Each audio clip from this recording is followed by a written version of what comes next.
Got a big block Ford CNC Motorsports block. Got roller cam bearings in it.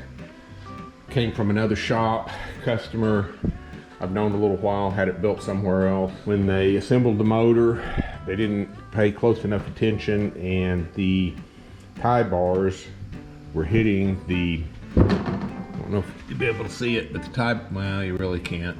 But the tie bars were hitting the top of the block, and the push rods were hitting the little buttons on the lifters that hold the tie bar to the lifter, and broke a couple of lifters. I'm gonna go back, put key slot lifters in it. We had to go 30 over on it. Well, actually 10 over what it was, just because they let methanol set in the cylinders and pitted the cylinders up. I've got it honed up. Everything came out nice there. So I'll do some video on setting up and doing key slot lifters. We have our mandrel, got drill sleeves in it, or I guess you'd call it a mandrel that slides in the bearings. Got the F marked on it from the front. It slides in here. And I am going to change the roller cam bearings after I get done with it, because there's going to be chips all in them. And then we have a front and rear plate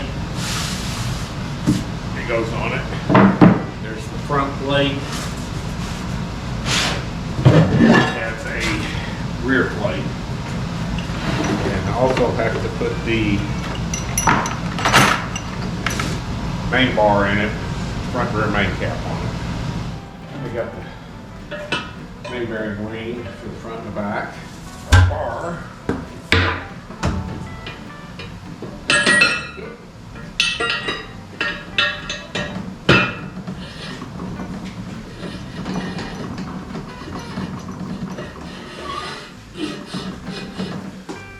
Main caps on.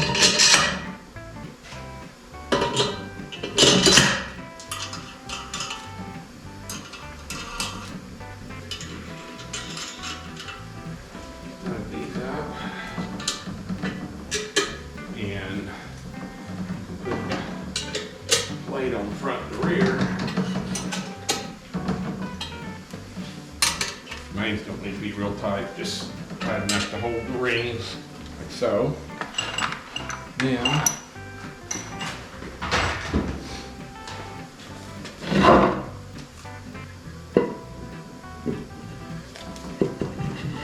that's on this end.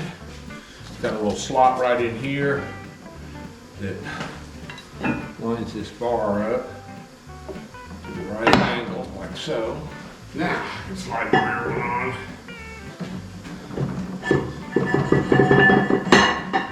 So, and it has a slot in it just like the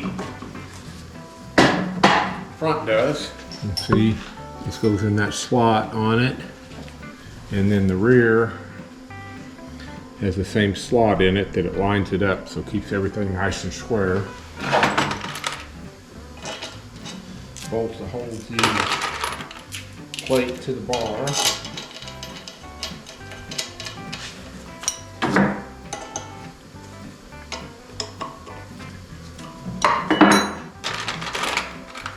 Has these threaded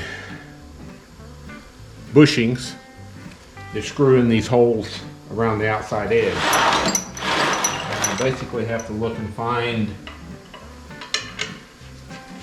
the two holes that line up with a couple of the timing cover holes. Get those screwed in there a little ways. And a couple of the bolts to hold this all together, like so. Get that kind of wallered around a little bit and loosened up, and then tighten this up just snug. And now I need to set it up on the mill so I can line the lifter hole up with the bar hole.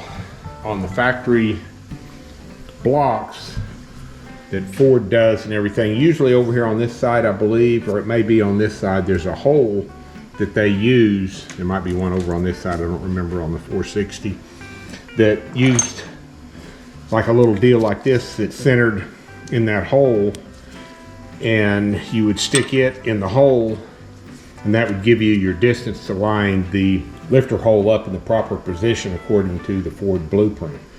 But the aftermarket blocks, they don't do that with. It's been in a CNC machine. I'm assuming that all the lifter holes are properly located. The cam that come out of it looked like the lifters were running in the middle of the lobes. So I'll just set up and I'm gonna line up off of the lifter holes that are there.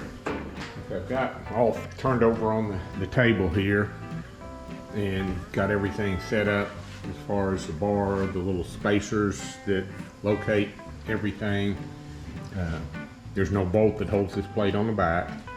I have a little mandrel setup that I've used to slide through the lifter board down into my bar to make sure I'm lined up as far as my lineup bar inside the tunnel and the lifter board that is already there. I will get it set up here on the mill and we'll get the thing indicated in and do some lifter bores. Okay, I've got it set up on the mill. You actually don't clamp this down very tight. I put a couple of clamps on each end to kind of locate the plate, keep it square. And also, before I do that, I need to put these little angle plates. They make them for all the different style blocks, because you use this same setup for big block Chevys, small block Fords, Chryslers, everything, and they have different little adapter plates. This goes down on there.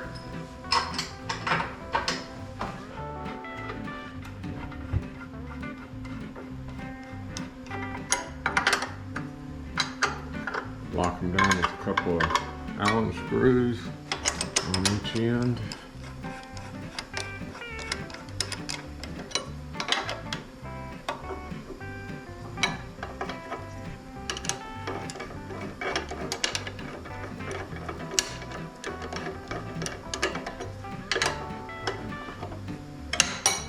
Then we have a top plate here, got drill bushings in it, marked front on it.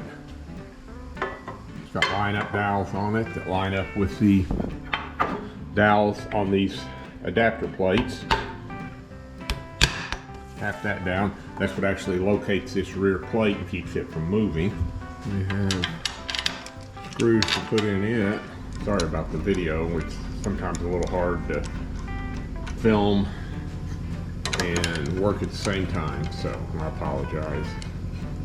Don't need to be real tight, just good and snug. Okay, now I've got it kind of set up on the mill. I need to indicate everything in. As you can see, it's on an angle compared to what the head is. So I'm going to actually tilt the mill head up here to the proper angle, indicated in where the mill quill is parallel to this plate. Okay, I've got set up here on the mill. I usually put a couple of clamps down here once I get everything indicated in to kind of keep it from moving back and forth, and then I will put some little bit of a clamp force on this bar, not much. As you can see, the mill head straight up and down. The plate is at an angle. I will tilt the mill head to match that angle and indicate it in. Also, I've gotten beat up just a little bit on the internet, not much, about cutting fluids and stuff. Well, I come across this company here, Unis, that builds a small, nice unit that you can move around from machine to machine. It's got a magnetic base on it, and I mean, it sticks when you stick it on there, but it is a magnetic base. Very nice setup. Put the air into it. It's got a nice little, get around here, magnetic clamp on. Nice flexible heavy duty hose on it. They have several different types of cutting fluids. They have for a non-ferrous metal. They actually have one that is specifically for aluminum. And then, let's see, what else have I got here? Oh, this is, that was actually for a ferrous material. This one is for the non-ferrous material. And they actually have one that is for the aluminum. Been using it for about a month, but I thought I'd let everybody know about it. It's a nice little unit, magnetic. You can move it from machine to machine. It doesn't use a lot of fluid, so it doesn't make a huge mess. And if I remember correctly, I believe it is biodegradable type stuff, and it works great. So you need to check them out. I'll put a link to their website, and you need to go check them out. I will indicate this in. I'll get it set up and show how I indicate it in. Okay, I've got the indicator, just magnetic base, stuck to this end mill holder. I have this little 90-degree adapter. Get a close-up of it here. You can buy them from MSC. Works real well. You can see the indicator when you're using it. Get it moved around a little bit here. And I'm gonna have to set this down to get the indicator set up. So hopefully y'all can see well enough to see what I'm doing.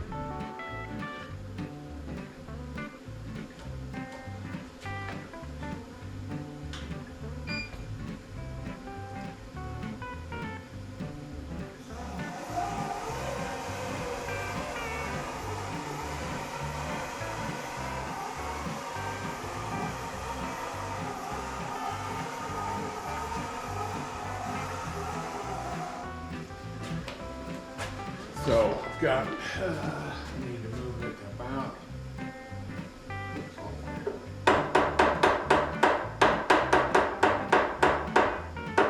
15 thousandths.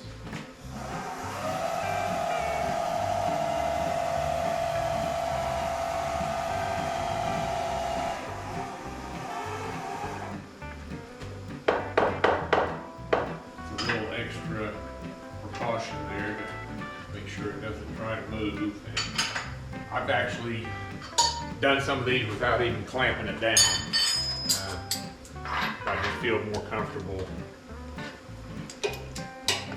setting up some type of clamp on it.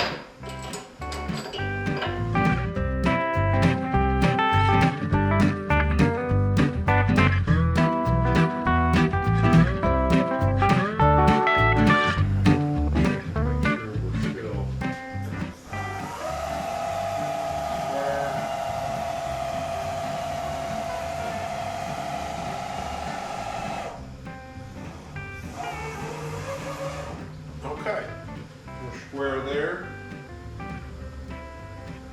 I will get it set up and tilt the head and indicate it in. Okay, there, stick it down there, and then loosen these up.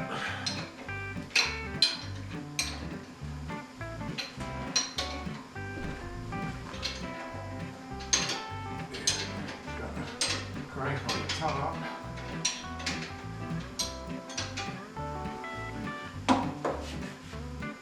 This dial indicator on it.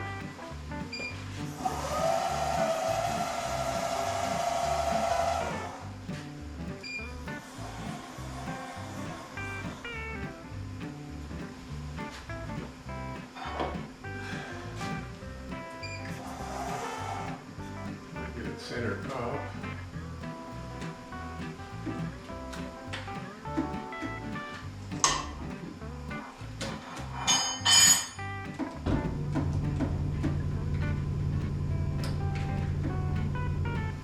What we want to do is indicate this end level with the spindle.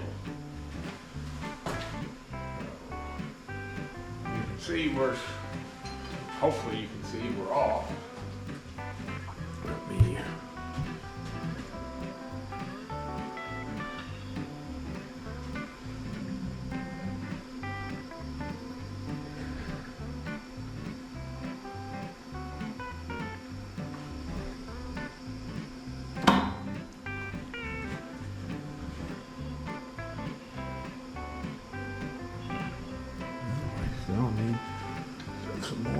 close to it. Now we're getting somewhere.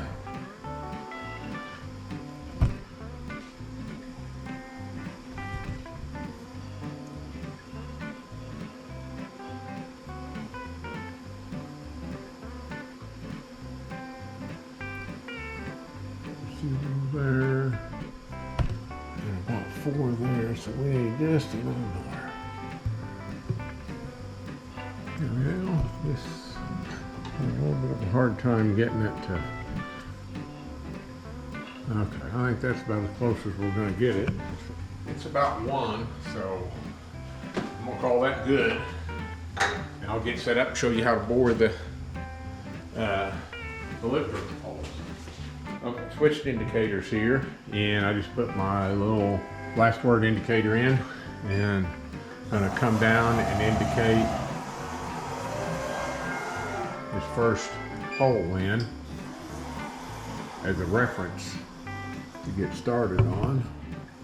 All right, we got it set up.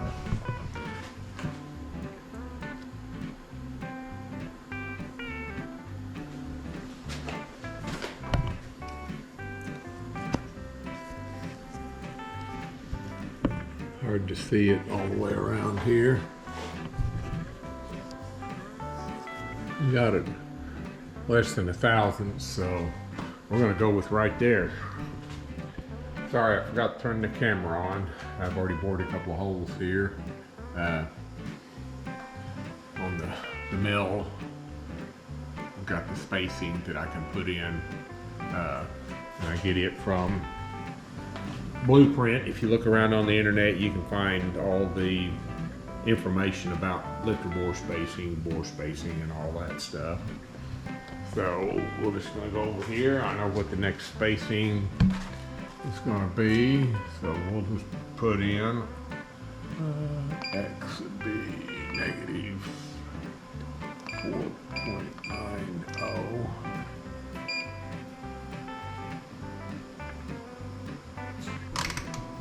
We're gonna let the mill move itself over,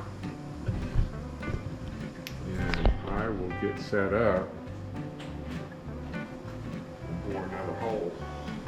Cutter and the collet, get it set up, bore another hole, so you know what's here.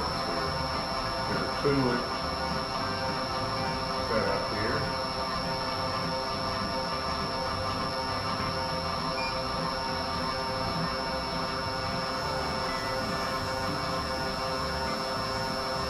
Beat it down, get it close.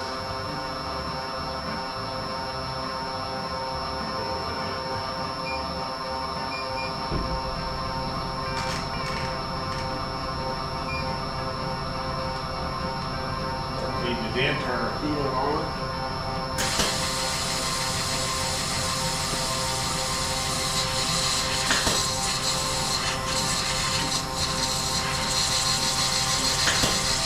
See, it really doesn't put a lot of lubricant, coolant, cutting oil on it, but it's enough to do the job.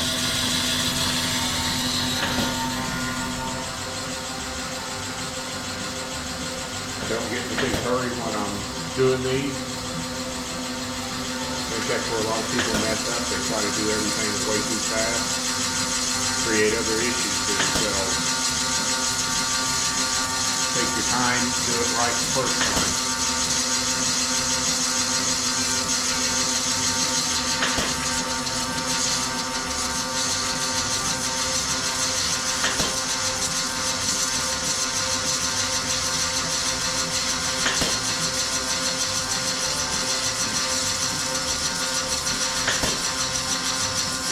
Unit device with a little pump on it, and that popping noise is what you hear, and every time it pops it adds a little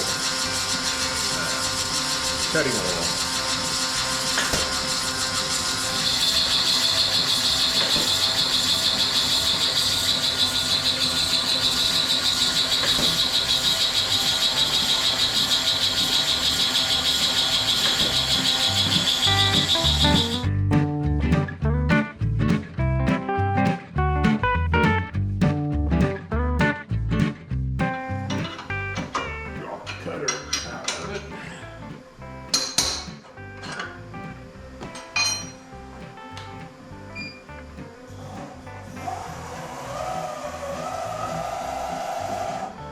get out from underneath the mill there so we can move the cutter over.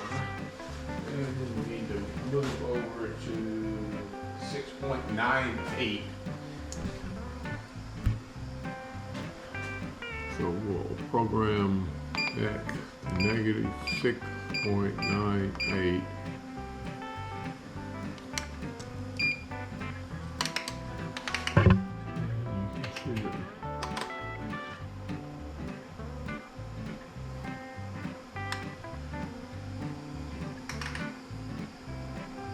Doesn't move real fast. I don't like to go real fast with this stuff. End up crashing it and tearing up a lot of stuff. And we have Ruby showing up wanting to know about lunch. She's got food over there. She's just checking on me. All right, now that we've lined up on that one, we'll put it back in the collet.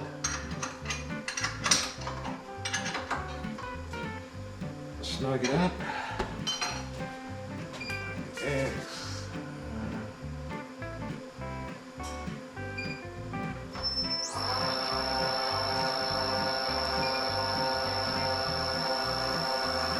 Like I said, feed it down close.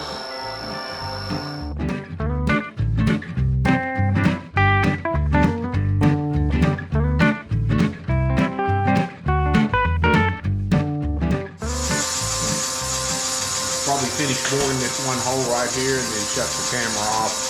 Finish getting this side finished up, and then once I have this side finished and I get ready to turn it around to do this side here, I'll turn the camera back on and show that process. So this is just basically the same thing on the next 4 holes.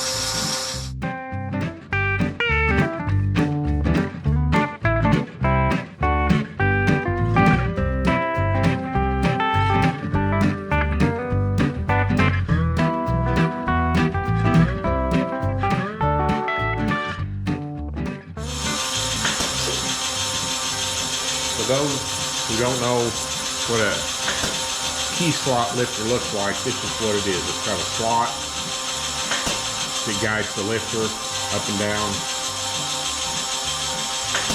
Pretty simple little setup.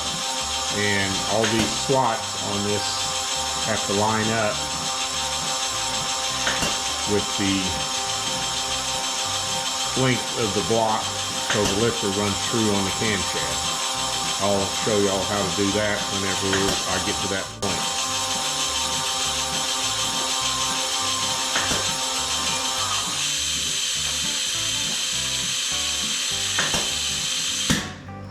I'm gonna go ahead and shut the camera off here, and I'll do these next 4 holes and then turn it around and reset all of this up on this side of the fixture and do this other side once I turn the block around.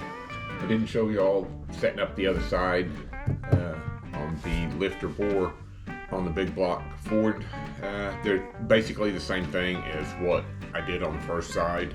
I'm going to do a part 2, actually putting the key slot lifter bushings in. I was going to get a little bit more done before the PRI show, but it didn't happen. So I'll have to do a second video. Plus I'm waiting on a couple of things so I can finish that project up as far as the lifter bushings go. So stay tuned for part 2, and I will give you an update of the PRI show when I get back. I appreciate it. Thank y'all.